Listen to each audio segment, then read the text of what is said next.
ওমর বিন আব্দুল আজিজ রহমতুল্লাহি আলাইহি যিনি ছিলেন ওমর রাদিয়াল্লাহু তাআলা আনহুর সন্তান উসামা, সে বিবাহ করেছিল একজন সিরিয়ার একেবারে গরিব মহিলা, যে মহিলার স্বামী ছিল না, দুধ বিক্রি করে কোনো রকম সংসার চলতো। ওই মহিলার একটা দিনদারি মেয়ে ছিল, তাকওয়াবান ছিল। ওমর রাদিয়াল্লাহু তাআলা আনহু সিরিয়া থেকে ব্যবসা সেরে মদিনায় আসতেছেন, এমন সময় গভীর ভোর রাত্র ওই ঘরটা রাস্তার সাইডে ওই মা আর মেয়ে কথা বলতেছে। ওমর রাদিয়াল্লাহু তাআলা আনহু ঘরের সাইডে গিয়ে দাঁড়ালেন, কারণ তিনি এমন একজন খলিফা ছিলেন রাতের বেলা সাধারণ মানুষের বেশে মদিনার অলিতে গলিতে ঘুরে বেড়াতেন, কোন বাড়িতে কি হয়, কোন এলাকায় কেমন চলে, কারণ তিনি অর্ধ জাহানের খলিফা ছিলেন। তো যখন সিরিয়ায় গেলেন, সিরিয়া থেকে আসার সময় যেই বস্তির সাইড দিয়ে, যেই জনবসতির সাইড দিয়ে আসতেছেন, রাতের বেলা লক্ষ্য করলেন এখানের জনগণ কেমন চলাচল করে, এই জনবসতি কেমন, এজন্য তিনি আসতেছিলেন। এমন সময় দেখলেন ছোট্ট একটা ভাঙ্গাচোরা একটা সিরিয়ার বসতি, সেখানে ওই রাত ভোর হয়ে যাবে এমন সময় একটা মহিলা এবং একটা মেয়ের কণ্ঠ আসতেছে। মহিলা বলতেছে, মা ভোর তো হয়েই গেল, আজকে তো দুধ একেবারে কম হয়েছে উঠে, তুমি একটু পানি মিশিয়ে দাও, বাজারে বেশি দামে বিক্রি করা যাবে। মেয়ে বলতেছে, মা তুমি কি জানো না আমাদের দেশের খলিফা নিষেধ করেছে কেউ দুধে পানি মিশায় দুধ বিক্রি করবে না। মা বলতেছে, এই গভীর রজনীতে খলিফা কি এসে দেখতেছে? মেয়েটা এবার জবাব দিতেছে, মা খলিফা যদিও না দেখে, যিনি দেখেন তিনি কে বলেন? সবাই বলেন তিনি কে? আল্লাহ। এবার মেয়েটা বলতেছে, মা আল্লাহ কিন্তু দেখেন, দুধে পানি মেশানো যাবে না। ওমর রাদিয়াল্লাহু তাআলা আনহু যখন রাতের বেলা চলে আসবেন, বাড়িটা চিহ্নিত করে রাখলেন, কিছুই বললেন না। বাড়িতে আসার পর সন্তানগুলোকে ডেকে ডেকে বললেন, ও আমার সন্তানেরা, সিরিয়ার অমুক বসতিতে একটা দিনদার মেয়ে আছে, তোমাদের মধ্যে যদি কারোর পছন্দ হয়।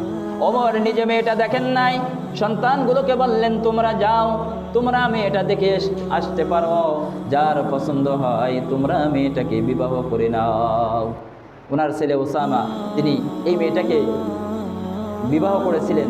ওই মেয়ের যে ওনার ওই ওমর রাদিয়াল্লাহু তাআলা আনহুর ছেলের যখন বিবাহ করলেন, ওই মেয়ের পেটে যে মেয়ে হয়েছিল, সেই মেয়ে যার সাথে বিবাহ দেওয়া হয়েছিল, সেইখানে যে সন্তান হয়েছিল তারও নাম ওমর রাদিয়াল্লাহু তাআলা আনহুর নামে রাখা হয়েছিল।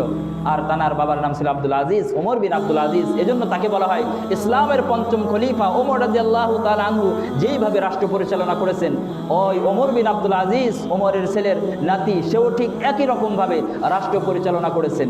সেম ওমর রাদিয়াল্লাহু তাআলা আনহুর মতো স্বভাব তার মধ্যে ছিল। এজন্য তাকে ইসলামের পঞ্চম খলিফা বলা হয়। রাসূল সাল্লাল্লাহু আলাইহি ওয়াসাল্লামের ইন্তেকালের পর 30 বছর হলো খেলাফত, কিন্তু তিনি 65 বছর পরে খেলাফতে এসেছিলেন, কিন্তু একেবারে ওমর রাদিয়াল্লাহু তাআলা আনহুর মতো রাষ্ট্র পরিচালনা করেছেন। তিনি যখন মরে যাবেন 11 জন সন্তান রেখে যাচ্ছেন। 11 জন সন্তান প্রত্যেকে কোরআনের হাফেজ, আলেম, বিশাল বড় বড় মুফতি। তার আরেকজন বন্ধু মৃত্যু শয্যায় এসে বলতেছে, বন্ধু জীবনে তো দীর্ঘদিন রাষ্ট্রপ্রধান ছিলে, 11টা সন্তানের জন্য তো কিছুই রাখলে না। তিনি বলতেছেন, আমি 11টা সন্তানকে কোরআন এবং হাদিসের জ্ঞান তাদের মধ্যে ঢুকায়া দিয়েছি, তবে বন্ধু তুমি কি করেছো? তো বলতেছে, আমার 3টে সন্তান ব্যবসা বাণিজ্য করে যা জমা করেছি 3 লক্ষ স্বর্ণ মুদ্রা, 3 লক্ষ দিনার দিরহাম আমার 3 সন্তানের জন্য আমি আমার জীবদ্দশায় দিয়ে দিয়েছি। আর ওমর বিন আব্দুল আজিজ বললেন, 11টা সন্তানকে কোরআনের আলেম বানিয়েছি, খাওয়ানোর মালিক আল্লাহ।